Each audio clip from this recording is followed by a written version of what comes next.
चलो अब आगे बढ़ते हैं, ठीक है। एक्सरसाइज नंबर 5.2 करते हैं। 5.2 एक्सरसाइज नंबर 5.2, ठीक है भाई। एनसीईआरटी की एक्सरसाइज नंबर 5.2 की बात करेंगे, लेकिन उससे पहले हम एक कंसेप्ट सीखेंगे।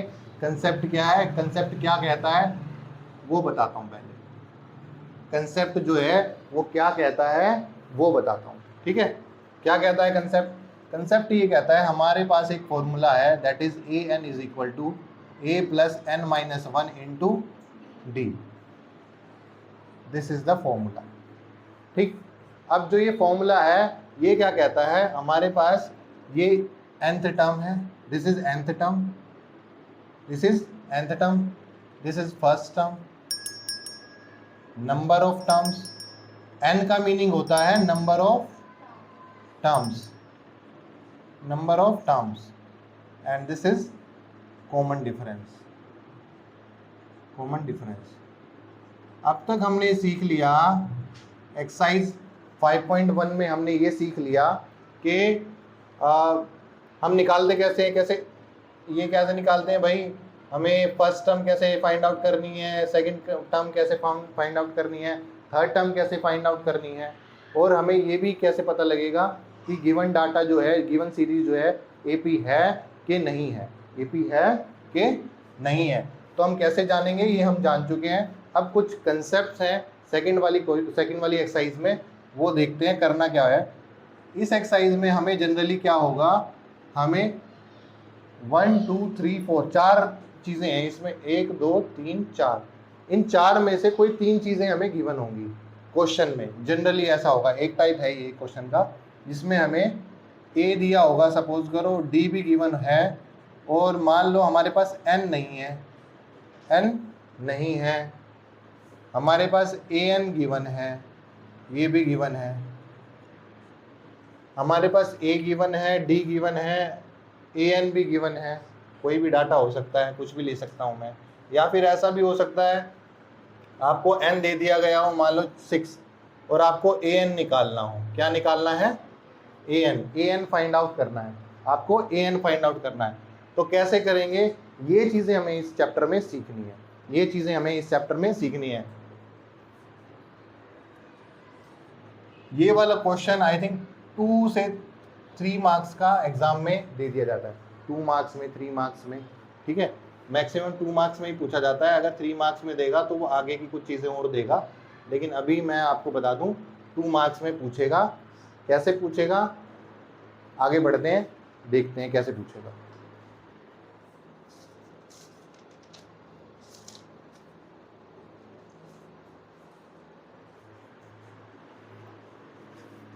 मान लो एनसीईआरटी का ही मैं एक क्वेश्चन करा रहा हूँ।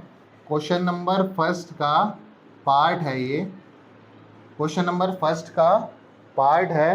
क्वेश्चन नंबर फर्स्ट का पार्ट क्या कहता है कि हमें ए डी और एन गिवन है, ए डी और एन गिवन है। ए कितना है 7, डी कितना है 3, एन कितना है 8। A d and n given है, तो हम क्या करेंगे, हमें फाइंड आउट करना है ए एन हमें फाइंड आउट करना है, ए एन, एनथ टर्म हमें फाइंड आउट करनी है, nth टर्म हमें फाइंड आउट करनी है। तो जैसा कि हमने अभी सीखा कि हमारे पास तो फॉर्मूला है ए एन फाइंड आउट करने का, that is a plus n minus 1 into d, a plus n minus 1 into d. तो कैसे करेंगे, सिंपली इसमें पुट कर देना है, फॉर्मूले में सिंपली पुट कर देना है वैल्यूज़ को, और कुछ नहीं करना,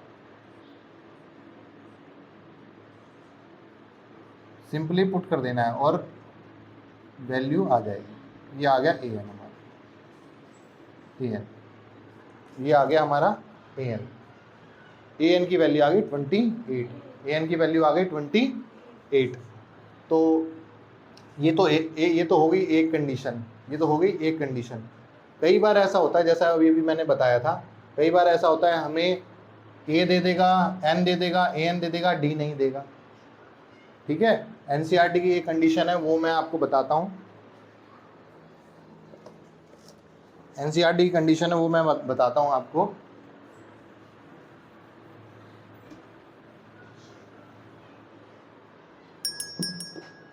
ए की वैल्यू जो है वो -18 है, ए की वैल्यू -18 है। डी हमें फाइंड आउट करना है, डी हमें निकालना है।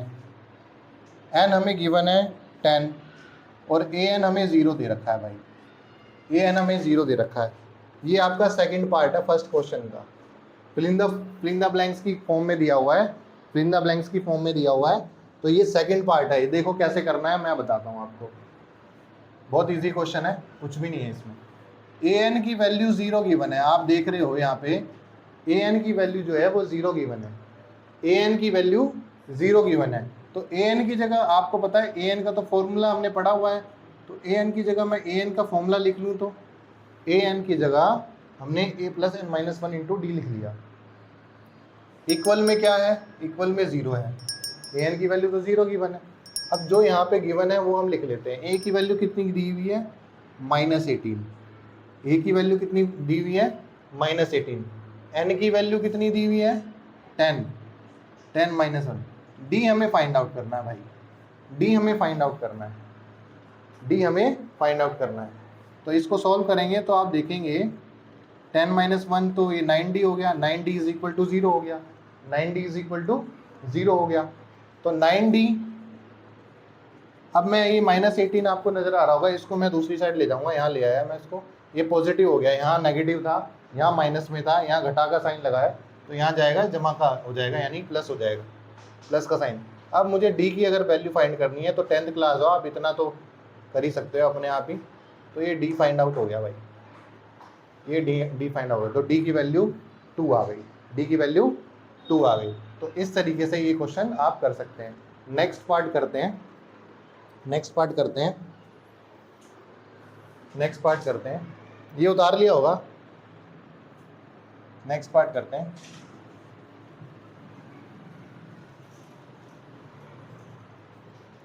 क्वेश्चन नंबर 1 का थर्ड पार्ट देखते हैं, क्वेश्चन नंबर 1 का थर्ड पार्ट देखते हैं।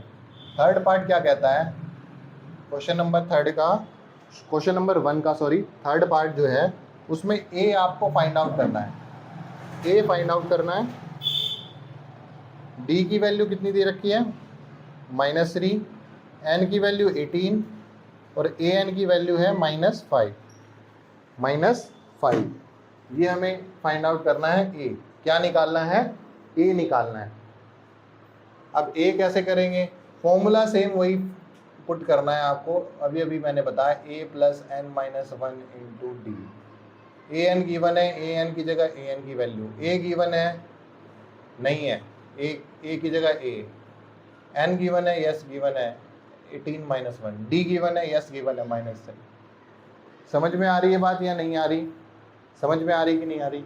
ये मैंने जस्ट वैल्यू पुट की है। अब हमें क्या करना, देखो पहले इसको थोड़ा और सिंप्लीफाई करेंगे। कैसे करेंगे, देखो ये तो 17 हो गया, ये -3 है, तो आपको पता है 17 3 जा कितने होते हैं, 51, माइनस का 51 आ गया, 17 3 जा 51 माइनस का आ गया।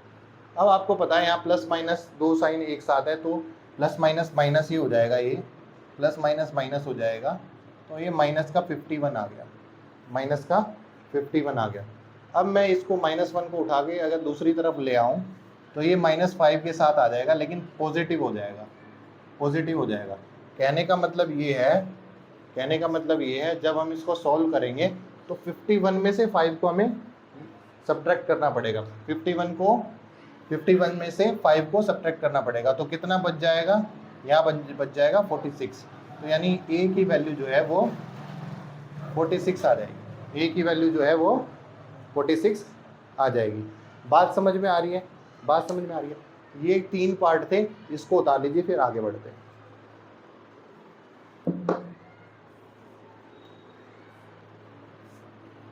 पार्ट नंबर 4 की तरफ बढ़ता हूँ।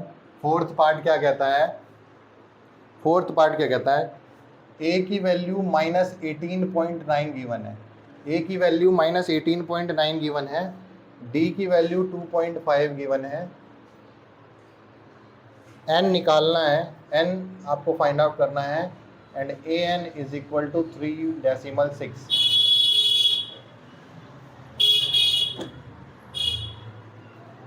ए n is equal to 3.6, an is equal to 3.6। क्या करेंगे, n फाइंड आउट करेंगे। कैसे करेंगे,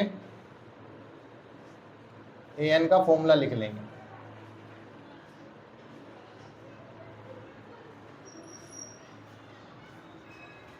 कैसे करोगे, an की जगह a plus n minus 1 into d लिख दूंगा। an की जगह a plus n minus 1 into D, क्योंकि इसका फॉर्मूला तो यही होता है, इसका फॉर्मूला तो यही है। और इक्वल में 3.6 है, an की वैल्यू 3.6 के इक्वल है, an की वैल्यू 3.6 है। ठीक है, an की वैल्यू 3.6 है। कितनी है, 3.6। अच्छा, तो क्या करेंगे भाई, अब क्या करना है,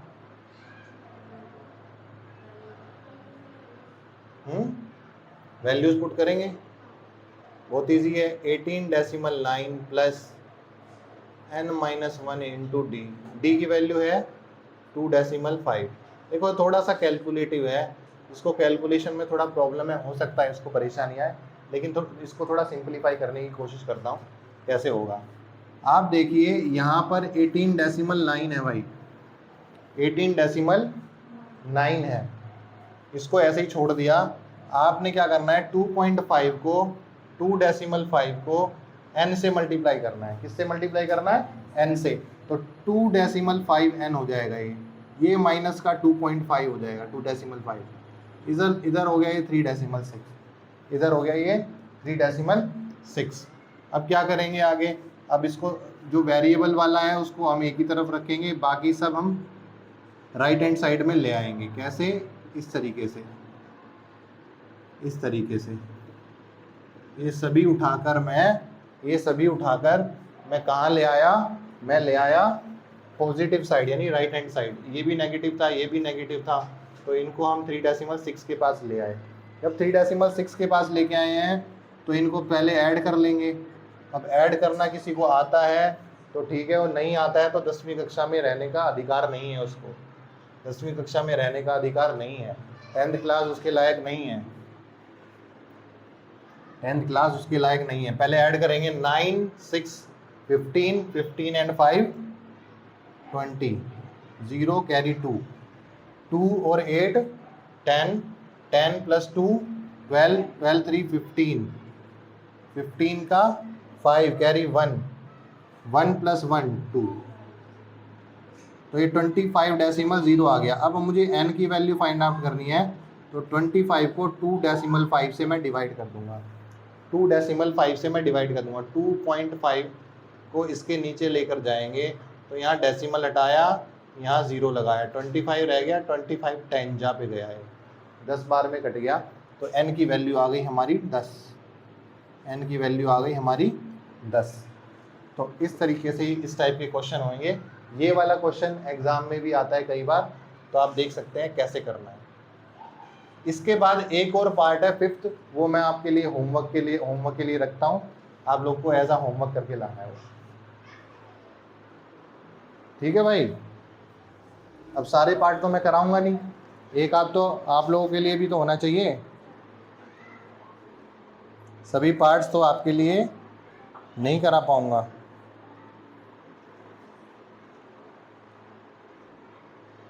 बात समझ में आ गई है?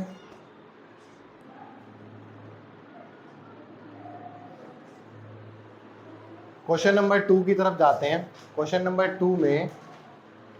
2 में ऑप्शंस गिवन है, एनसीईआरटी के क्वेश्चन नंबर 2 में ऑप्शंस गिवन है। ऑप्शंस क्या कहते हैं, ऑप्शंस ये कहते हैं, सेकंड पार्ट की बात करता हूँ पहले मैं, सेकंड पार्ट की बात करता हूँ।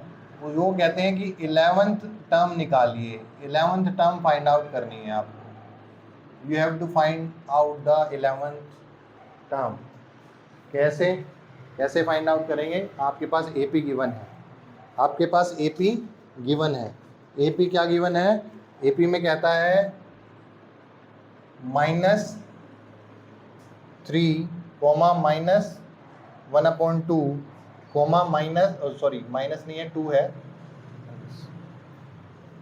And you have to find out the 11th term. 11th term आपको फाइंड करनी है। एनसीईआरटी का 5.2 एक्सरसाइज का क्वेश्चन नंबर 2 का सेकंड पार्ट जो है वो क्या कहता है कि 11th टर्म फाइंड आउट कीजिए। ऑप्शंस गिवन है, हम विदाउट ऑप्शंस फाइंड आउट करेंगे। कैसे करेंगे? देखिए यहाँ पर हमें सीधा सीधा नजर आ रहा है कि ए की वैल्यू हमें -3 गिवन है। ए की वैल्यू हमें -3 गिवन है कि नहीं है? अच्छा, यहाँ पर अगर हमें डी फाइंड आउट करना हो तो हम डी कैसे निकालेंगे? A2 minus A1। सो A2 माइनस A1 में हमें सीधा सीधा नजर आ रहा है कि ये A2 दिया है, ये A1 दिया है, तो A2 में से A1 माइनस कर देंगे, घटा देंगे। कैसे करेंगे? ऐसे करेंगे जी। अब कुछ लोग क्या गलती करते हैं, -3 डायरेक्ट लिख देते हैं और यहाँ गड़बड़ हो जाती है। एक तो फॉर्मूले का माइनस है, एक हमारी A1 जो है A1 की वैल्यू में माइनस है, तो यहाँ पे ये गड़बड़ हो जाती है। इसको ध्यान में रखते हुए क्वेश्चन करना है। तो -1/2 और minus minus plus, minus minus plus, तो यहाँ 3 है, यहाँ हाफ है, 3 है एंड हाफ है। अब यहाँ 3 है, यहाँ आधा है, 3 और आधा यानी कि 2.5 बच गया। कितना बच गया? 2.5। 2:1/2, 2:1/2 ऐसे ही तो लिखते हैं 2.5। सीधा सीधा करने का तरीका बता रहा हूँ। तो इसको हम 5/2 लिख सकते हैं। 2 2 जा 4 + 1, 2 2 जा 4 + 1, 5/2। तो ये कहने का मीनिंग ये हो गया, डी की वैल्यू हमारी 5/2 आ गई, 5/2 आ गई। और पॉजिटिव आएगी क्योंकि हम 3 में से सब्ट्रैक्ट कर रहे हैं।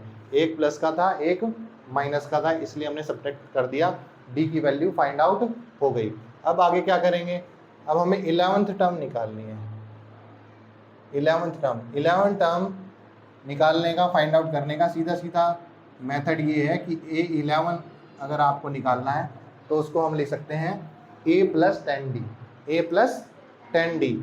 तो A + 10D का मतलब ये हो गया, A की वैल्यू हमें -1/2 गिवन है, सॉरी A की वैल्यू हमें -3 गिवन है, प्लस D की वैल्यू जो है 5/2 given.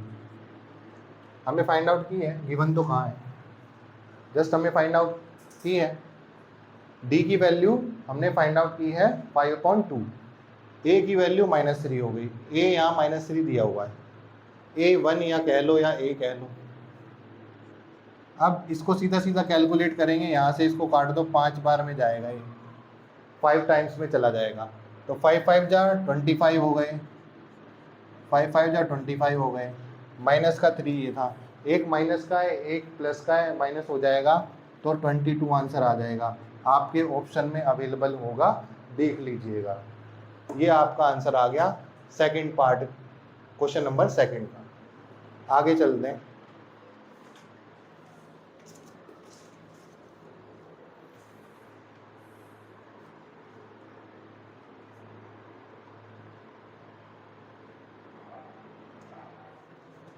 Ten coma 7,4, 10,7,4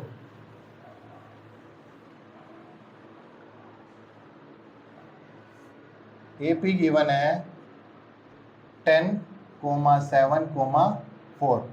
first part है ये, सेकंड क्वेश्चन। ये मैंने कराया नहीं, मैंने सोचा चलो करा ही देते हैं। 10,7,4 ये स्टोरी है इस क्वेश्चन की। स्टोरी ये भी नहीं है पूरी, पूरी स्टोरी ये है कि A30 निकालना है। You have to find out the A30, तीसवीं टर्म निकालनी है, 30th टर्म निकालनी है। कैसे निकालेंगे? A30 का फॉर्मूला क्या होता है? A + 29D, A + 29D, A + 29D, A + 29D। अब A की वैल्यू तो आपको सीधी सीधी गिवन है ना 10, और D की वैल्यू भी आपको सीधी सीधी नजर आ रही होगी। 7 में से 10 घटा दो, 7 में से 7 में से 10 माइनस कर दीजिए, माइनस का 3 आ जाएगा, माइनस का 3। और 29 3 जा होते हैं 87, तो ये माइनस का 87 आ गया क्योंकि यहाँ पर 3 में माइनस का साइन है। तो जब हम 87 में से 10 माइनस करेंगे तो माइनस का 77 आ जाएगा। और आपकी एनसीईआरटी में जो ऑप्शन है उसमें 77 -77 मैच कर जाएगा, आप देख लीजिएगा। यहाँ तक बात समझ में आ गई होगी। अब थोड़ी देर में आगे चलेंगे, क्या कहते हैं क्वेश्चन।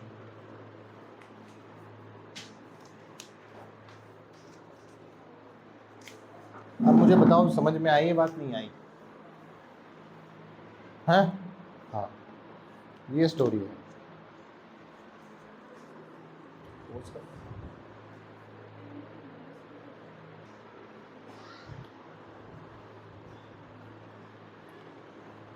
चलो तो फिर अब क्या करते हैं, एक नए टाइप की शुरुआत करते हैं, नए टाइप के क्वेश्चंस करते हैं। क्वेश्चन नंबर 3 जो एनसीईआरटी का है वो क्या कहता है उसके बारे में देखते हैं, कैसे क्वेश्चन आते हैं। क्वेश्चन नंबर 3 देखते हैं एनसीईआरटी का। एनसीईआरटी का क्वेश्चन नंबर 3 का सेकंड पार्ट जो है वो कुछ इस टाइप से दिया हुआ है।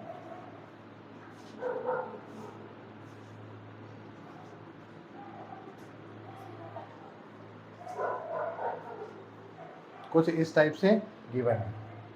मीनिंग ये हुआ कि ये जो फिल इन द ब्लैंक्स आपको जो बॉक्स नज़र आ रहे हैं यहाँ पर ये वैल्यूज़ आपको फाइंड आउट करनी है, वैल्यूज़ फाइंड आउट करनी है, वैल्यूज़ आपको फाइंड आउट करनी है। कैसे करेंगे, कैसे करेंगे? आपको यहाँ पे कुछ नहीं दिया तो आपको पता तो है ये A1 है, क्योंकि यहाँ पे 4 टर्म दे रखी हैं। तो ये वाली फर्स्ट टर्म हो गई, ये जो है ये थर्ड टर्म हो गई। कौन सी टर्म हो गई? थर्ड टर्म हो गई। ये वाली थर्ड हो गई, ये फर्स्ट हो गई, ये सेकंड गिवन है, ये फोर्थ गिवन है। तो हम क्या करेंगे, हम क्या करेंगे, हम पहले लिख लेते हैं गिवन कौन कौन सी। A2 दे रखा है 13 और A4 गिवन है हमें 3, A4 है 3, A4 गिवन है 3। तो क्या करना है, क्या करना है?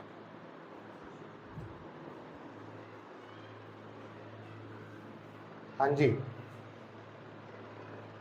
चलो ये क्वेश्चन देखते हैं कैसे करना है। A2 गिवन है हमें 13, A2 गिवन है हमें 13। तो A2 को मैं A प्लस में 1D लिख सकता हूँ, A प्लस 1D लिख सकता हूँ, लिख सकता हूँ, यस लिख सकता हूँ।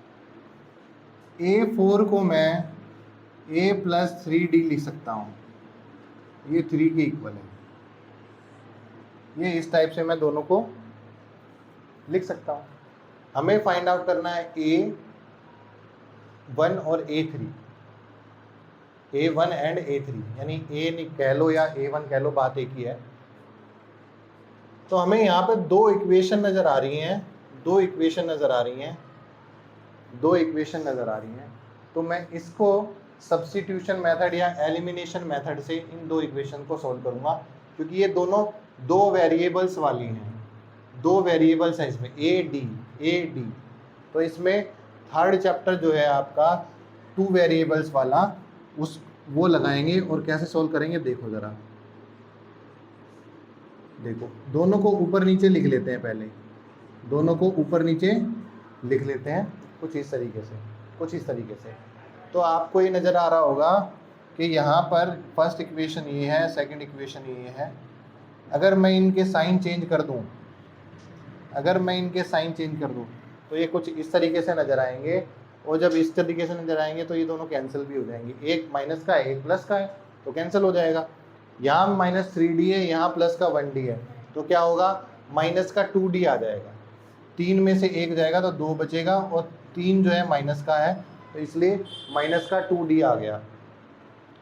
यहाँ पे सीधा सीधा माइनस हो रहा है, ये 10 आ गया।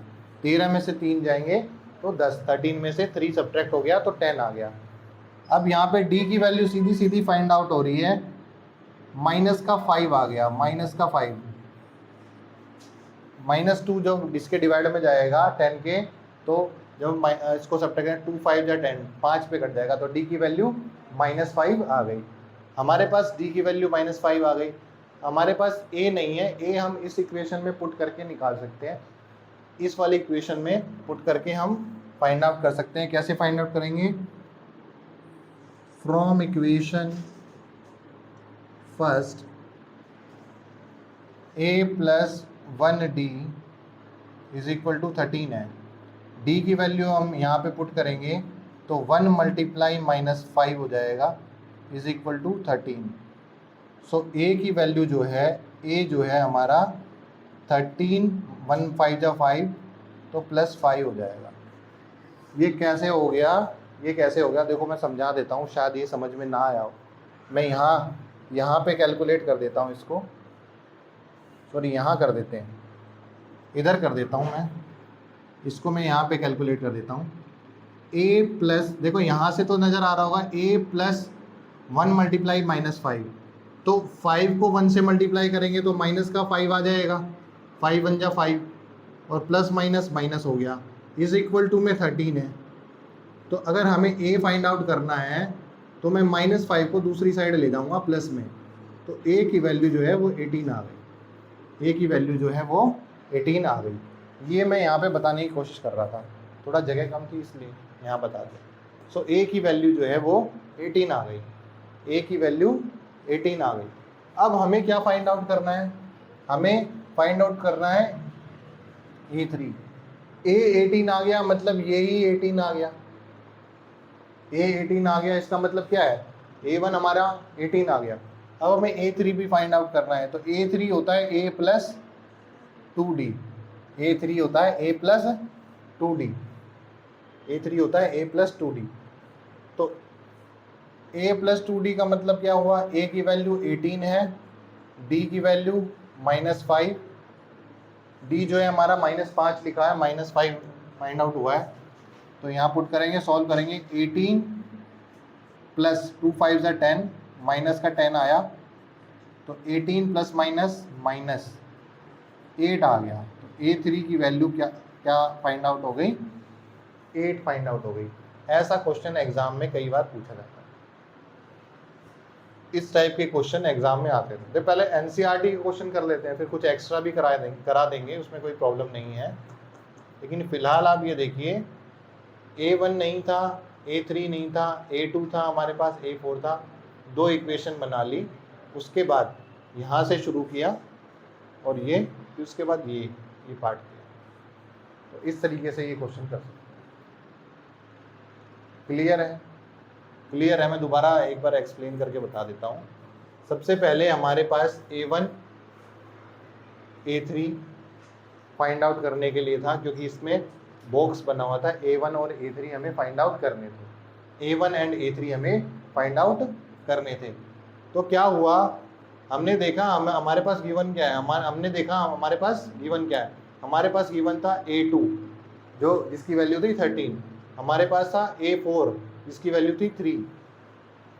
तो हमने a2 को a प्लस 1d के इक्वल रख लिया 13, यानी a2 को हम a प्लस 1d लिख सकते हैं, a प्लस 1d लिख सकते हैं।